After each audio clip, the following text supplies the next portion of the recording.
আপনার ভালো দেখতে পারেন এরকম বহু লোক আছে না? এই হিংসা করলে অনেক সময় বদনজর লাগে, বদনজর। আপনার ভালো কিছু হতে আরেকজনের জ্বালা পড়া শুরু হয়েছে, এর কারণে অনেক সময় মানুষ ক্ষতিগ্রস্ত হয়। বহুবার এই সূরা পড়ে তৎক্ষণাৎ একেবারে পড়ার সাথে সাথে আমি কার্যকরিতা আমার চোখে বহুবার দেখেছি, আলহামদুলিল্লাহ। নবী সাল্লাল্লাহু আলাইহি ওয়াসাল্লাম এক সাহাবীকে বলেছেন, তুমি কি জানো আজকে রাতে যে দুইটা সূরা আমার প্রতি নাজিল হয়েছে, যে আয়াতগুলো নাজিল হয়েছে, এইরকম আয়াত কোরআনে আরেকটা নাজিল হয় নাই। আমার বাসা বাচ্চার কোনো অসুবিধা হলে মাঝে মধ্যে আমার মিসেস বলতেন যে একটু দোয়া পড়ে খুদাও তো। আমি আমার মিসেসকে সাথে সাথে বলি, কেন, তুমি দিলে কি সমস্যা?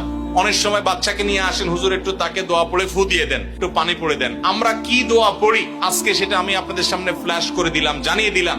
আপনার যদি কোনো বিপদ হয়, আজকে অনেক ভাই প্রশ্নে লিখেছেন, অনেক সময় মানুষ বলে, ভাই আমার বাচ্চাটার এই সমস্যা, আমার ওই ওয়াইফের এই সমস্যা, আমার স্বামীর এই সমস্যা, আমার এই সমস্যা, আমরা আল্লাহর কাছে আশ্রয় চাইতে জানি না। আজকে শিখে যান, এই দুইটা সূরা নাজিল হওয়ার যে প্রেক্ষাপট, সেই ঘটনা শুনলে আমাদের ঈমান আরো বেড়ে যাবে ইনশাআল্লাহ।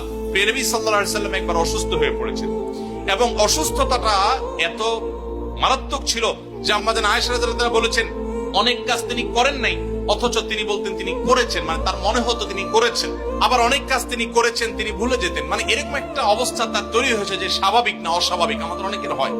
তখন নবী সাল্লাল্লাহু আলাইহি ওয়াসাল্লাম বিভিন্ন তখনকার যে চিকিৎসক ছিল তাদের সহযোগিতা নিয়েছেন, বিভিন্ন ট্রিটমেন্ট করেছেন, কিন্তু কোনোভাবে কোনো কাজ হচ্ছিল না।